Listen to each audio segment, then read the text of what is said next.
one thing to really think about is what your choices really mean in terms of kind of the risk it poses to you, like whether these are financial or just kind of life-changing effects, or even just the risk of one day being like, should have done it. I mean, to go back to like talking to fellow kind of co-founders or even like your own co-founders if you're starting a venture. This is another thing to talk about with talking about equity, talking about ultimately what you want to do, where you see this going, but also it's very important to understand people's risk profiles and what they're willing to sacrifice.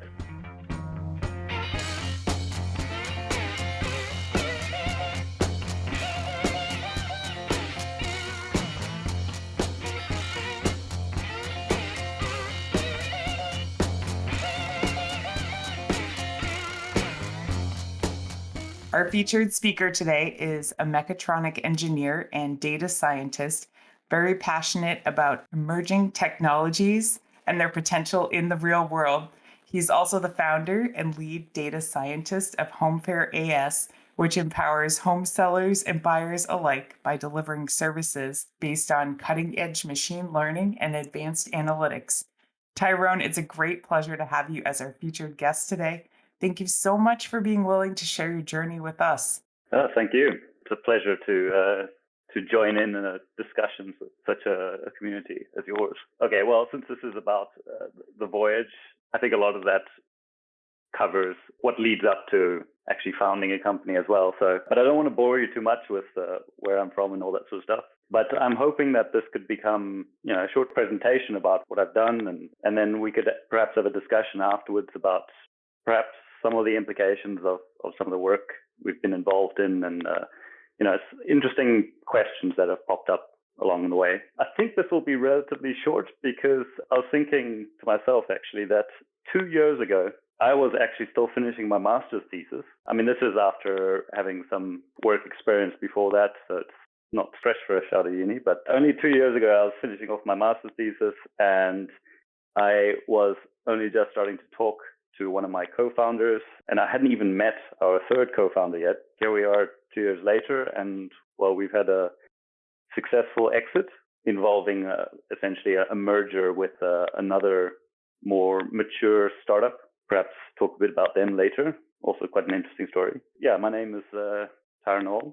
I do include that I'm a mechatronic engineer in all my profiles, but that's because I really like mechatronic engineering.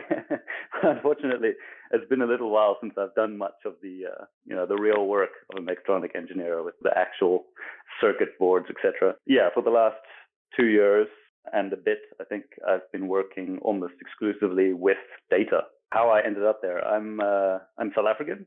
I was born in South Africa a while ago. I left when I was 8 and moved to Italy, and obviously for my parents' work.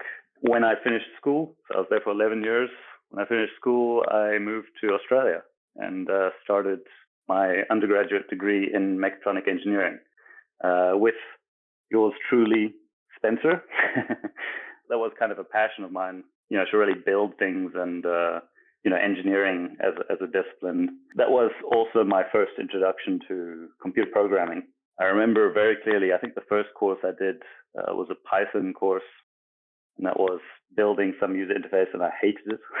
And from then it only dived deeper into sort of assembly language and C. So this is, really shoving bits around in a microprocessor. I really didn't expect that was going to be where I was heading in the future. Yeah, when I wrapped up the bachelor's, I was convinced that I was not going to be doing any more study, going to be going into industry, getting some hands-on experience. Interestingly enough, when I finished up there, an opportunity popped up, which was to work with the World Food Program with the United Nations back in Rome, where I grew up. We went through that process, was offered the job, and then I had to move on to getting a visa because I'm still technically a South African citizen. I don't have citizenship for any other country. So yeah, that's another interesting thing, is that I think I've been on temporary visas for the last 21 years or longer even. That's another discussion point later, talking about risk aversion and that kind of stuff. But anyway, I had a job lined up, the World Food Program, and that was going to be it was a bit of a divergence away from what I studied, but it was something I thought might be interesting to see if there was any potential overlap there. Being Italy, it took so long to get a visa organized that I found another temporary 3-month job in Norway. I'm still here. You probably can guess how that worked. Yeah, essentially what that was doing was working at a research institute. They had a project which was to build, this sounds counterintuitive, but building forestry machines with low environmental impact. We're talking about machines that have, a 15-meter gantry crane with a chainsaw on the end that cut a tree down and chop it up into pieces in 30 seconds.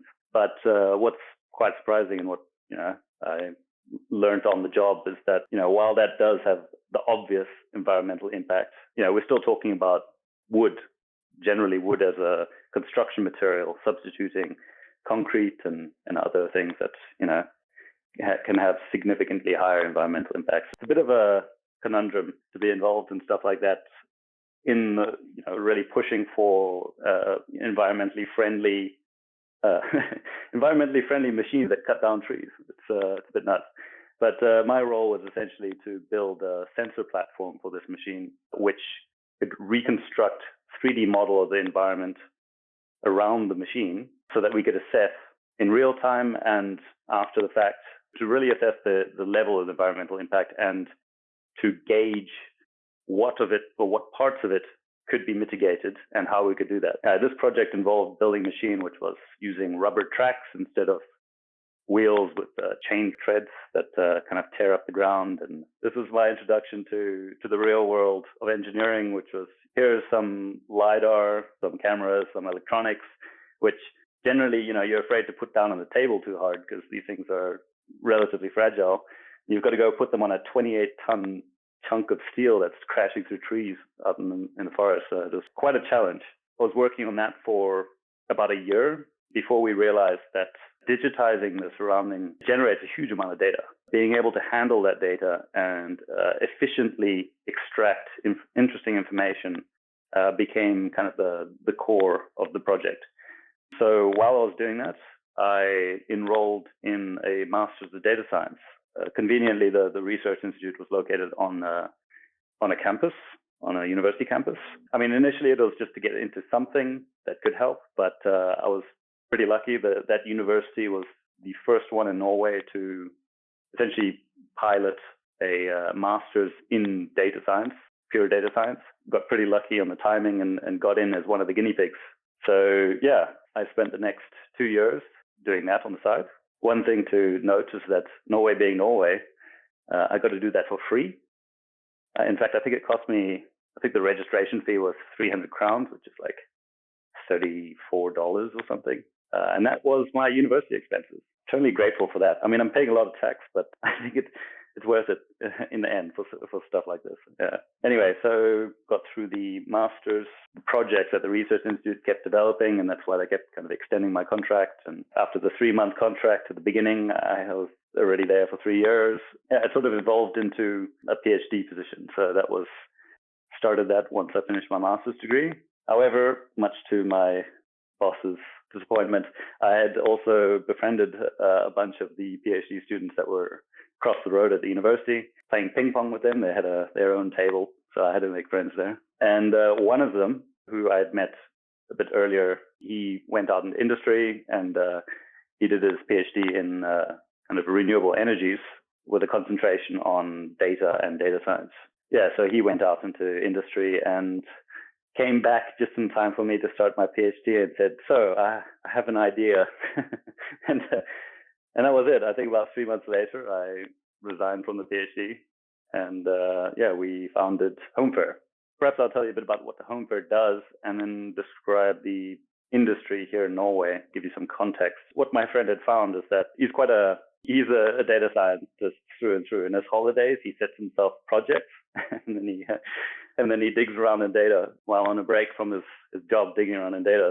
He'd figured out that given the data that was available here in Norway, because so much of the Norwegian data has been digitized, he could essentially build a model to predict how much a property is worth.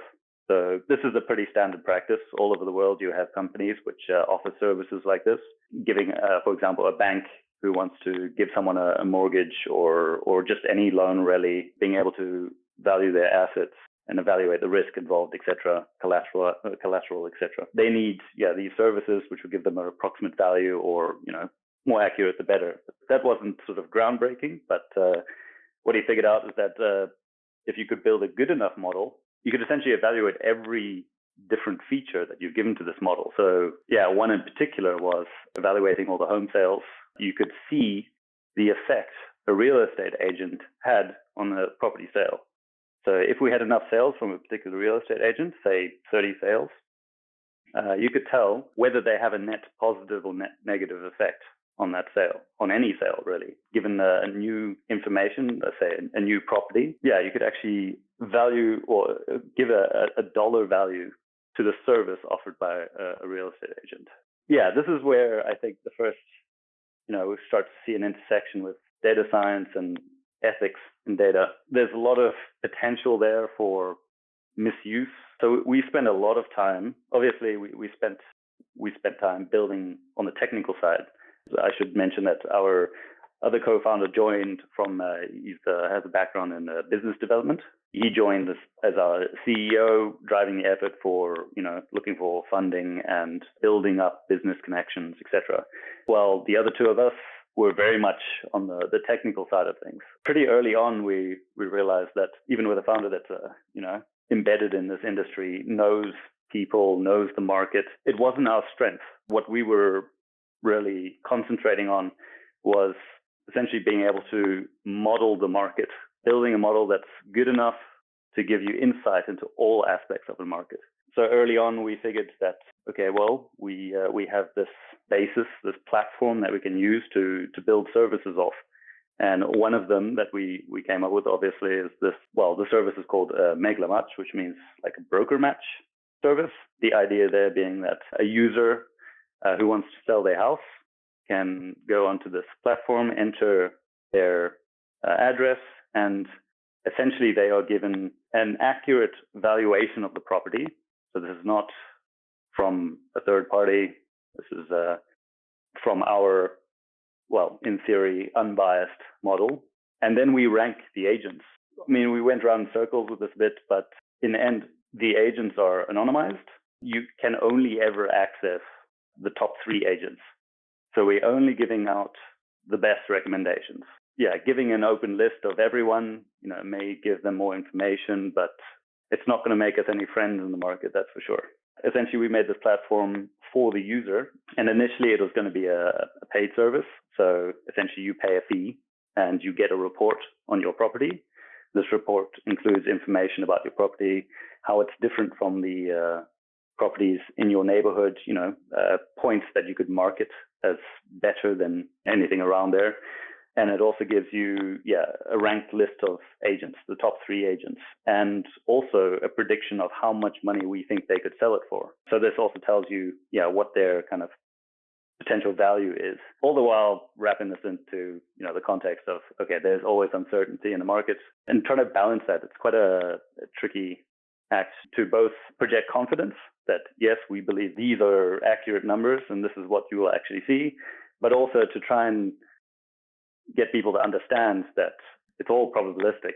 It might be high probability, but that also means that there's a low probability that it could go completely the other way. Anyway, so we built a service for people, home sellers, but we're concentrating. This was our service. I mean, obviously, we believe the service has value both to the user and to a market. Actually, having this, it re-incentivizes agents because, I mean, it works differently all over the world. But here in Norway, you have, and that's it. There's no agent representing the buyer. This agent is responsible for marketing, for organizing the viewings of the property, essentially, the whole affair. And in the actual transaction process, this agent's also supposed to be representing both parties, so the buyer as well. But we felt that the current market, the agents are not really, I mean, the seller ideally would like an agent that is going to maximize the sale value. But ultimately, that's not what they're doing, because if they got to spend 2 weeks to get a good sale value or 4 weeks to get a slightly better one, it means a lot to the seller. but ultimately, if they're getting commission or even a flat rate, it means a lot less to the agent. However, since our model builds off sales and their absolute performance, it would mean that this re-incentivizes them to really do as well as possible every time, because it's not just about how much they get from that one particular sale, but it will push them up in the rankings if they can essentially improve the outcome for the seller. Yeah, we thought it had value for the customer and value for the agents, or for the market at least. And so this was kind of, ultimately going to be the backbone of our B2C service. Under the hood, we'd also built this platform for home value estimates. So this we also marketed as a B2B service. So this is for banks, this is for insurance companies, etc. There are other players in Norway that have services like this. In fact, Norway has, let's just call it I don't want to point at anyone, but there's a fairly unbalanced market. There's some pretty big players, big enough that they may in fact have market effect. And it starts to make you think like, well, okay, they can predict a home's worth X amount. And if everyone listens to them, the home is worth X amount. So yeah, once you get big enough, perhaps the service gets better just by itself. So this is kind of who we had to compete against. So that's actually where what I was working on before came into play, because I was working with kind of fairly novel data sources and on very large scales as well. Like if you're talking about a sensor platform on a forestry machine, you're trying to analyze the immediate environment, but the context is a forest. And if you're talking about 1,000 data points per square meter, or whichever metric or imperial value you want to use, a forest level, it's a huge amount of data. So we thought we could perhaps leverage some other data sources that these existing competitors are not using. One interesting thing about Norway and the data available here is that they have called a digital surface model. So this is where they fly aircraft with LiDAR to make a map of the surface of the country. And they've done this for, I think, 94% of the country. So there's a 1 meter resolution elevation model of the entire country. We thought, okay, well, if we can't beat them with the data they already have, let's create some new data. What I've been working on, I'm actually sort of wrapping up a project now, is essentially using these 3D models to extract information as though we could actually go there and measure it ourselves. This is information like, okay, well, if we have a 3D model of your house and we can approximate where the windows are, we can project what your view looks like. And then once we've done a view projection, then we can say, okay, well, how far can you see? How much green can you see? Are you looking at any highways or an interesting landmark? And doing this, you can actually quantify the quality of view from a property, and at scale. So essentially, we've built the infrastructure that can do this for every property in Norway. So we can do the view projection from 100 million windows. It does take about 3 weeks with the most powerful virtual machine Google can handle. It's feasible. Yeah, it's pretty promising at least. That's essentially the idea. There was one of our co-founders was working on the business aspects, arranging the funding rounds and marketing and building the business relationships with both other like sort of B2B clients and also with the real estate agents themselves. The man with the original plans, he was building the infrastructure for the model itself, like how to digest new information and build up your database so that you can model off it and have up-to-date predictions every week. So that's a lot of infrastructure required for that sort of thing. And then I was working on essentially generating new data, so novel data sources so that we could get ahead of our competition. We kind of put our heads down and concentrated on this. And as you all know, very shortly after I quit my PhD, we had our first COVID lockdown. That slowed a lot of stuff out here. I think Daniel mentioned last week about, he was talking about funding rounds in Norway and how it might be different from elsewhere. And yeah, I've absolutely seen it that here. I have a couple of colleagues now that have worked in like Silicon Valley, and if you have a good idea, there's quite a strong community of startups and investors and sort of, venture capital firms, etc. And so I'm not saying that it's easier to get money there, but it's certainly the dynamic is much more established. And I think the power balance might be a bit more reasonable. But what we found here is that a lot of the investors here are not from the startup community. The startup community here is growing very fast, but it certainly hasn't been around for that long. And so a lot of investors come in with a lot of assumptions. They see it as an investment the way they see any investment, and they like to have a lot of control over that investment. So it's a bit tricky. What happened when COVID happened as well is that, a lot of those funds dried up. A lot of people got a bit uncertain, obviously, about the future. Our funding options almost just dissipated. We were lucky we got into an incubator, free incubator. I mean, obviously, through application, we were granted 1 year at this incubator. It is essentially just an office for us to group up in, but which also wasn't particularly useful once the lockdown happened. But it did give us some, interaction with the other startups.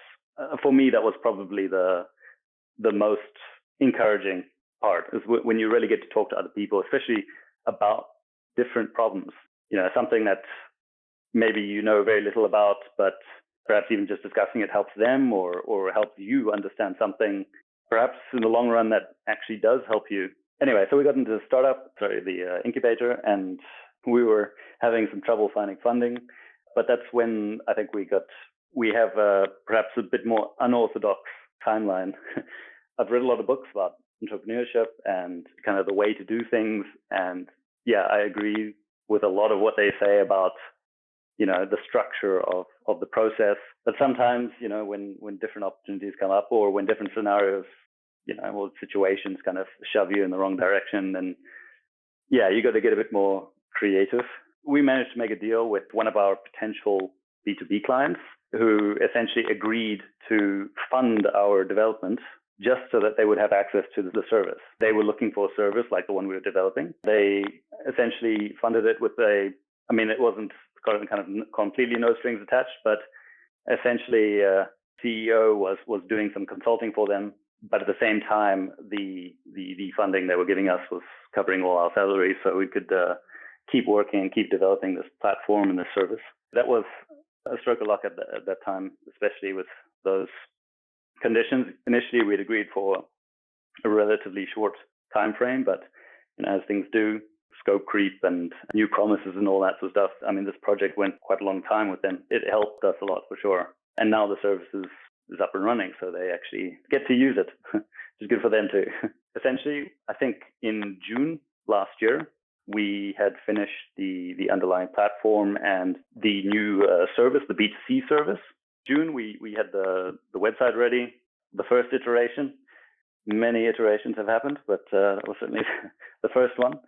We launched it, and we also kind of campaigned a bit to get some sort of media recognition, at least some small write-ups in the newspapers and stuff. Maybe that's a bit easier here in Norway. That is maybe the one benefit of having a small startup community, is that startups are still quite novel. And so we got a little bit of exposure that way, which helped a bit with talking to investors. But while we got a lot of promises, still getting the full funding round that we needed or wanted to really do the development we wanted was a bit of a struggle. Then actually one article published later, and we were contacted by Marketer. So Marketer Technologies is another slightly more mature startup. They've been around since 2017. They're in a property technology company, so they essentially are all about building. I say we, since they have now acquired us. They're all about building an automated marketing platform for properties, and this is automated in such a way that it is scalable and really, lean systems which can generate and maximize value for the users and the clients. And what they were quite interested was our actual, not just our technology base, our platform, but also the skill set that we could bring. Our team was very technically heavy. We certainly could have done with some people from marketing and all that. those areas have a huge amount of my respect now. Not easy at all. That started in about August, October, September, maybe, when we started talking to them. I think at that stage, I had 44 employees. And by the time we had signed a deal with them in February, they were up to about 75, 80 employees, and we're still growing very rapidly. A bit unorthodox. I mean, to talk about like what our original goals were, we believed that our platform could generate a lot of value, and the services we created on top of those platforms, we believed would offer a lot of value to our clients, whether the B2B or B2C. We were also very much considering what we wanted to accomplish with this. Yeah, I think it's fair to say that this was not a long-term project for us. We didn't expect it to be so quick, but we were more excited about the technology and the potential of it than building a company which will sort of stand the test of time. So having kind of worked on the technology and reached a point where we felt like suddenly our traction was maybe slipping a bit in terms of how to get this technology out there. It's actually been like a real blessing to join Marketer, because they're geared up to scale, and they're very good complementary relationship, I think. So our platform's still working. We're still building it, and we're the B2C platform, so the service for home sellers, the agent recommendation that's unfortunately been discontinued. Not necessarily because it's not a good idea or even profitable, just because right now, in such a rapidly growing company, it makes much more sense to concentrate our efforts elsewhere. Yeah, we think that MegaMatch could probably be profitable within about 2 years, but in 2 years, no profitability for a startup, big chunk of our resources to throw at it. So instead, we're concentrating on building new services. So what I'm working on now, I can't give too many details, I guess, but essentially I'm trying to build a platform which uses data sources which are globally available. And not just that, but data sources which are improving over time. This can be crowdsourced data or data from our own systems or anything like this, but being able to essentially automate the collection and the aggregation and build a platform of like data that is uniform, homogeneous around the world, makes our sort of ideas for scalability that much more realistic. One of the biggest challenges with data science is data, obviously. We've been lucky here in Norway where, data has been good, relatively good in terms of quality, but it's also not super accessible. For a country like Norway, where you would have expected to be everything free and open source, some of these data sets, which are public data, while you can access individual items, it's not it's quite expensive actually. So this was a great use case for us to prove that the sort of platform works. But going forward, we're looking at how we can scale the data and what we can accomplish that way. Hi there. If you're enjoying this podcast, would you mind leaving us a review, a like, and subscribe on your favorite podcast platform? Thanks so much. That really helps our reach. The Founders Voyage podcast is now proudly sponsored by VidOps. Kane at VidOps has been taking care of our editing since early 2024. He works efficiently, and I'm sure you'll agree that he does a great job. Thank you to VidOps for helping bring this podcast to life. If you want the same great support we're getting for your podcast, or you need help with video, photography, or animation, you can get 10% off at vidops.io using our referral code Voyage. That's vidops.io, referral code Voyage. Now back to the show. Just realized that it's now already 1:45. I've been talking for way too long. Perhaps we can maybe have more of a discussion. I do see that, Muhi, you have a question about funding. When they decided to fund you, did they ask for equity at all? This is regarding our B2B clients that funded our essentially developing our platform, partly funded, I should say. That was also quite an interesting journey for me because in Norway, it was actually a standing verbal agreement for pretty much the entire time. It was only like formalized and finalized towards the end. So what's fascinating is here that a verbal agreement is actually can be legally binding. If more than one party acknowledges that it happened, it happened. But we actually gave them like an option to, to say like, okay, all the funding that we get, you could convert it into equity at the end, or we will consider it a loan and pay it back. And they essentially had the freedom to do so all the way up until the end, which is, great to have that flexibility as well. It was, obviously the ball is in their park then, so it's a bit less flexible on our side, but interesting mechanism at least. That's really interesting, Tyrone. Thank you. Just wanted to find out about, they didn't decide that they wanted to take equity. Did the founder have a personal relationship with the company that they got funding from, or for like such a verbal contract to hold up? No, actually. A professional relationship. Had worked there, had consulted for them before. Yeah, that's about it. There's apparently still enough trust to go ahead with it. Yeah, wow. Thank you. That's really interesting. Nancy also mentioned some, Redfin and Zillow. Yeah, we did see that there's a couple of companies doing very similar things in the US, and it's still a market we're quite interested in because it's not entirely the same. There was another HomeLight, I think it is. Could be wrong there, but there's another company which has a very similar service for agent comparison, so ranking agents according to your property. However, reading the fine print, those are their agents only. You're getting the best of what they have to offer, not really what the market has to offer. But some of the other competitors, Redfin and Zillow, they're doing some amazing stuff, especially on the real pure data science side of it. Yeah, in building really state-of-the-art infrastructure. Replicating our service in the US could be quite a challenge. I know there's a lot of, already, when you don't have one solid database to work from, it's challenging. And I know it might be on a state basis or even lower resolution than that. And then also the markets differ quite a lot. So I think here in Norway, the market itself is pretty uniform. It's also very open. We have, there's one platform where everyone advertises their properties that gives us a very narrow area to focus on. So yeah, that was quite useful. Thank you for giving us so much information. I actually had questions about how HomeFair AS worked, and I feel like you answered some of those. But I also found it fascinating that your background really, had nothing to do with real estate, but you became so passionate about it because of the data could do. I'm sort of wondering from a founder standpoint too, what you felt unprepared for in becoming an entrepreneur.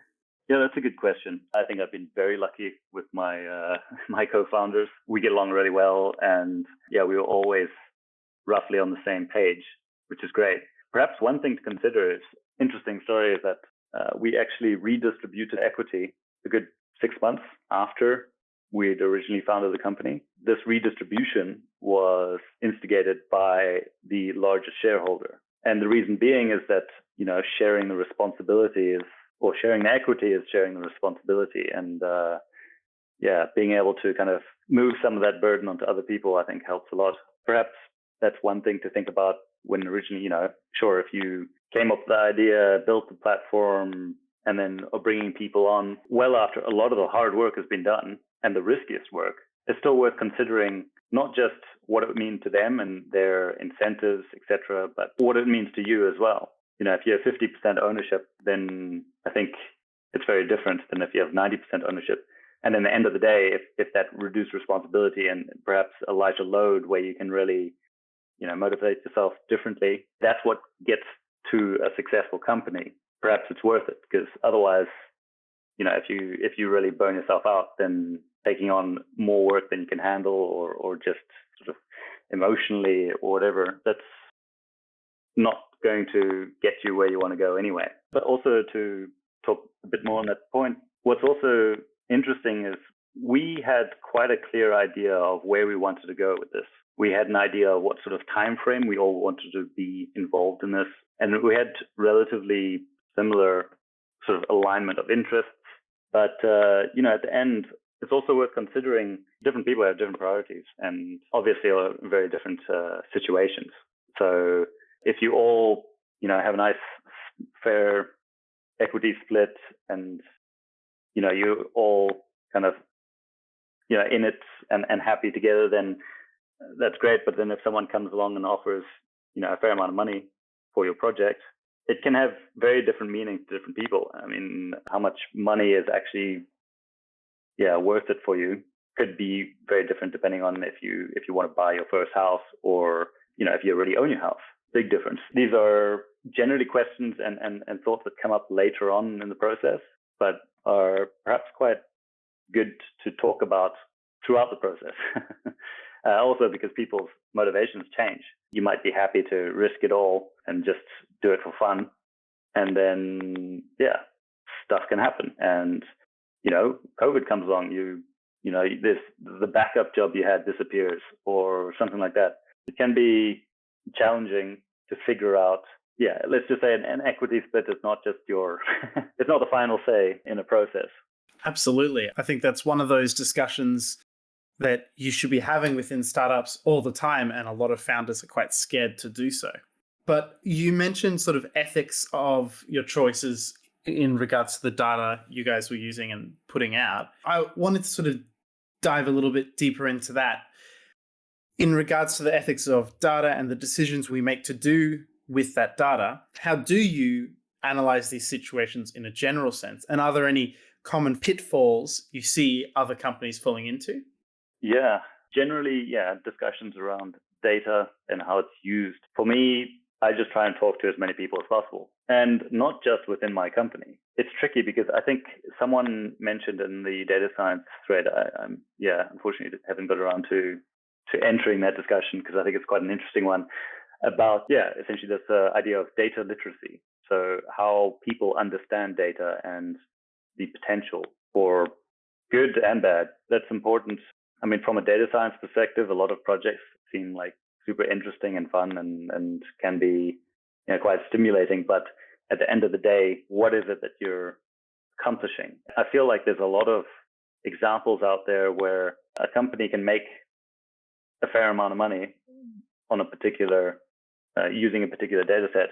But what does that cost the people that have provided the data? Or it's always worth considering kind of the perspective. We're building a service within a community. I mean, this might be Oslo, or it might be Norway, or it might be international. But in the end, is the net effect of this service positive? It's sometimes a hard question to ask if you think about building a service to help home sellers essentially achieve the highest price.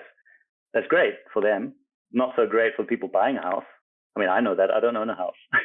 It's hard to watch sometimes. I think these conversations are super important to have. One of the things that kind of we talk about often is that, if you Google data scientist, it'll be about machine learning and it'll be all the technical side of it, really. Yeah, at the end of the day, I mean, what we talk about as a data scientist is not, I mean, the machine learning part is a tiny aspect. Even like creating the databases and all that sort of stuff, it's a lot of work.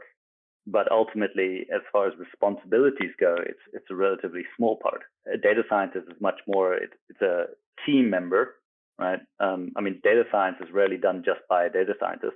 Having interesting discussions with people about data, the challenges they're facing, etc., shouldn't just stop at the edge of your company, because in the end, it's not just your company that it's affecting. Most of the time, I mean, that's another reason why I love being at the incubator. You're talking to people that have no no incentive to lie, let's say, and you can talk to them about sort of the hard questions you're facing, the ethical ones. Yeah, get other perspectives, because oftentimes, I mean, a lot of the things that we're building are going to affect the people we're talking to, whether in a big way or a small way. I think we all agree that we want to build a startup which actually has an impact on the community, the industry, or whatever it may be. These people are part of it. So are you. I mean, you've got to live in the community you build. So, yeah. I have a couple of pictures and stuff of like some of the work or some of these sort of advanced features and stuff. Oh, one thing I failed to mention was that after all the work building these advanced data sources, we figured out that our model or our platform using the same data as these big competitors is actually better. And so a lot of the work I did is a great edge for us, but it's not necessarily essential.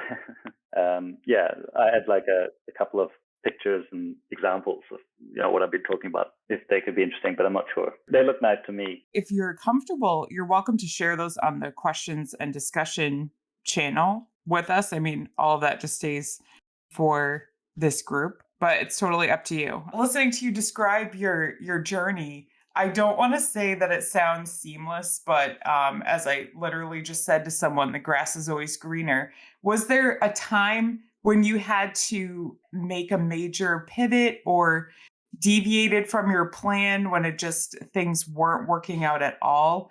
And how did you decide what decision to make? Yeah. I mean, we obviously had a few scares. We had a couple of big competitors essentially hinting that they were going to replicate our service, and people with far more resources than us who could probably pull this off in a couple of weeks. So, at a certain point, we were probably too invested in the platforms that we were building to be able to pivot very easily. So it was something we definitely talked about. I mean, obviously, the idea behind building this platform that could generate home value estimates and give insight into the market was that we could, the options for the services we could offer on top of that were, pretty varied. We definitely had moments.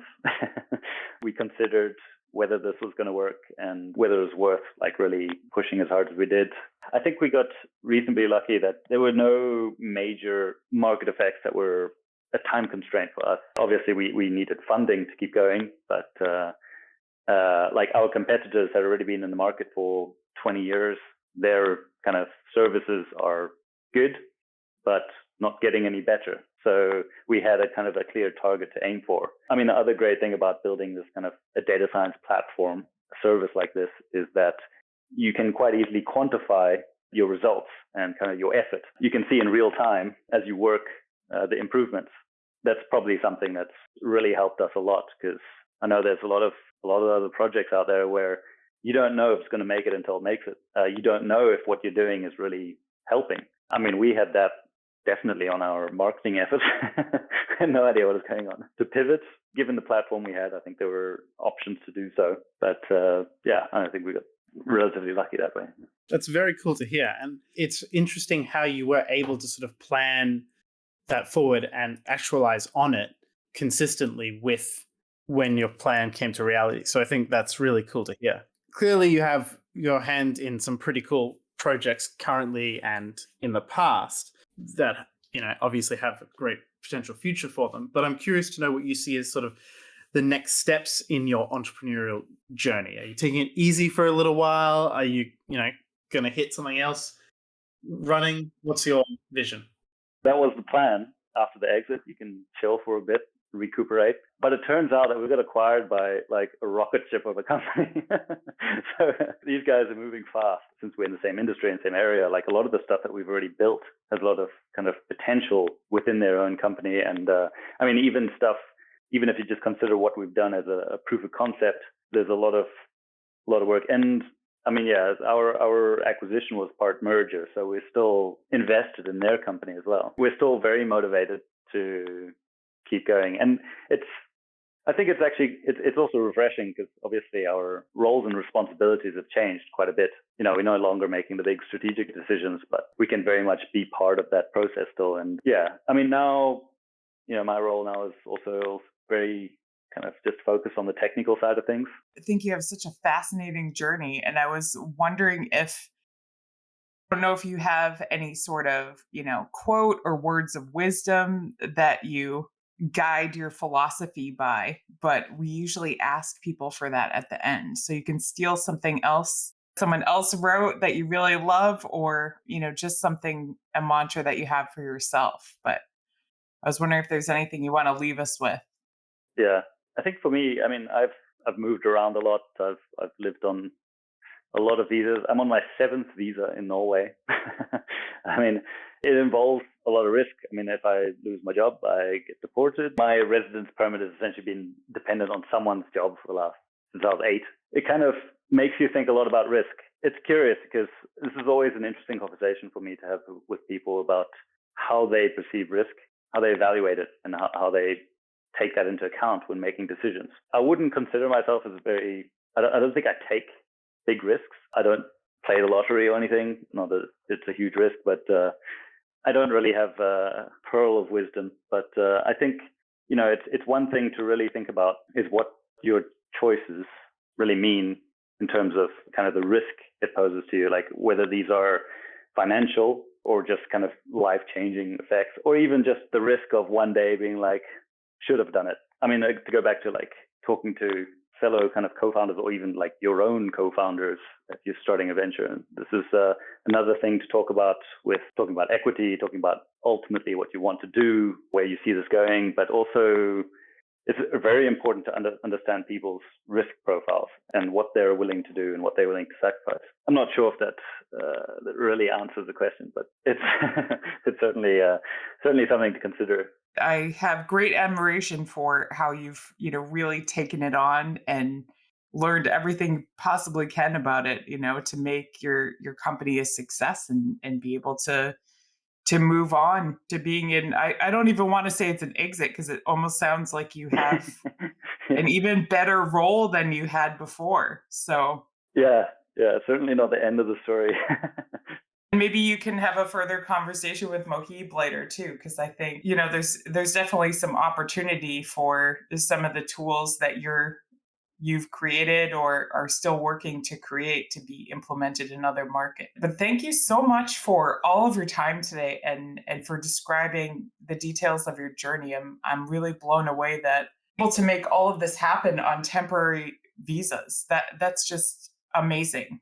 And your education, I really am. I'm very inspired. So thank you so much for sharing with us today. It's been my pleasure. Thank you for listening to me for so long. We really love that each of these conversations goes a little bit differently. And we're really thrilled to have you as part of this community. And just to let our fellow listeners know, Tyrone was a referral from Spencer because they knew each other from university. So he's not an alumni of the boot camps program. And we have several community members who've been referred by others. So you can refer other friends. This is not just meant for boot camp. I'm really excited to be able to meet entrepreneurs from all over the world. So thank you for joining and contributing to this, Tyrone. We'll continue to poke you and introduce you to people. So thanks so much. And thanks everyone for making time for this today. We hope you have a great day and evening ahead. Thank you, everyone. And thank you, Tyrone.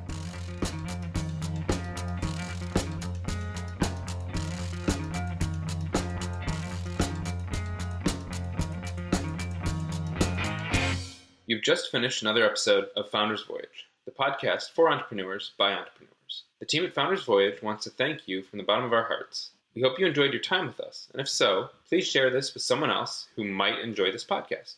You can also support us by leaving a review on Apple Podcasts and Spotify, and by donating to our Patreon. Outro music today is Something for Nothing by Reverend Peyton's Big Damn Band.